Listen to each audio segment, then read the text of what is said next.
Do you work in sales? Could be any kind of sales, any industry. If your job is to convince people to buy something, you work in sales. If you get paid a portion or a commission every time somebody makes a sale with you, I want to talk to you. About a year ago, a guy knocked on my door. And I usually ignore door-to-door canvassers. But this guy got me. I went and answered the door. He introduces himself. His name is O'Shane, like an Irish name. He's this Caribbean guy. Totally mismatched name to how he looked, which probably helped me remember his name. But anyways, he's selling frozen meat door to door. He's got a van parked in my driveway full of frozen meat. And not something I would ordinarily buy, but this guy had so much game. He had so much persuasion skills and so much charisma. I just let him run through his pitch.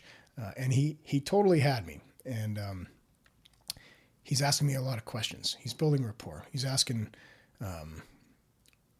what kind of meat I like to eat. How do I cook it? Do I have a smoker? Do I have a barbecue? Gas or charcoal? What are my favorite cuts of steak? He gets me talking about steak. He says, you got to try my tenderloins. So runs over to his van, brings out a box, opens it up, takes out a few frozen packs of tenderloin, puts them in my hands, right? He's making me feel and touch his product. And he's like, these are so good. They're grass-fed from a local ranch. They're flash frozen on site. And vacuum sealed, blah, blah, blah, blah, blah. You're going to love these. And, leave them out on the counter to thaw for the day.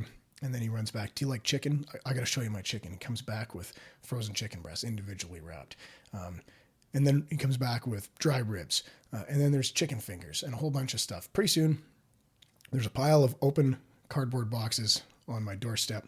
And I'm holding all these different packages of frozen meat. And I ended up spending like $700 on meat. The guy was just so good. The meat was just okay. The convenience of it was nice. So we used them for a while. That guy ended up leaving the company. The next salesperson they sent really didn't make that same impression on me. And I've stopped using them. So it was really more about the sales guy than the product. But it inspired me to do this. I wanted to have conversations with salespeople because I really appreciate great salespeople. I've worked in sales my whole life. Since I was, in my 20s, and 17 years of selling cars, new and used, and being a sales manager, managing salespeople, and the last 6 years of selling homes as a real estate agent.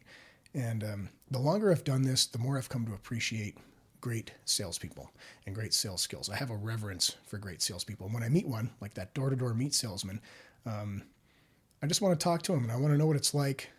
I want to know what it's like to do his type of sales. It could be any kind of sales. So if you sell wireless contracts, I got a guy just joined my team who was selling wireless contracts at Costco.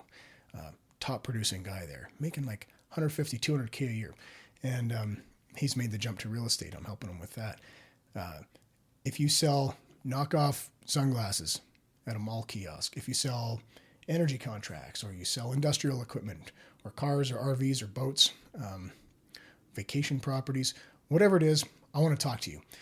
I just have this appreciation and this reverence for salespeople, and a bit of a chip on my shoulder too. I think that great salespeople are not appreciated enough, and the skills are not appreciated enough. And I appreciate them, and I want to have those conversations. I want to celebrate great salespeople. I want to talk to salespeople.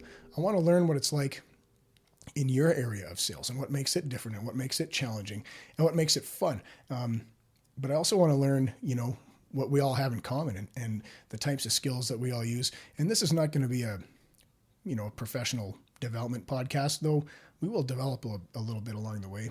I just want to have conversations and have salespeople tell their stories. We have like a superpower, not everyone can do this job. And this is something I'm setting out to learn is,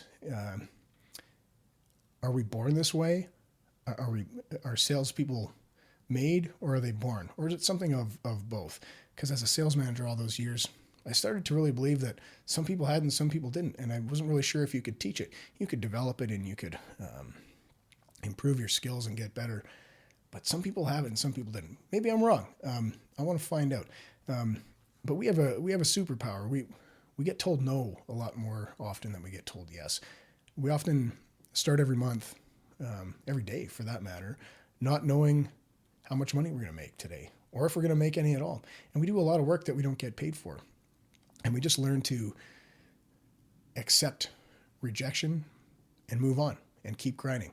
And that makes us special, I think. So if you work in any kind of sales, I want to talk to you. I want to have a conversation with you. And I want to share that with other salespeople. And I want to grow this. And that's why I created this podcast. It's called Commission Impossible. My name is Taylor King. I appreciate you joining and following and subscribing. And hope you stick around. Thanks.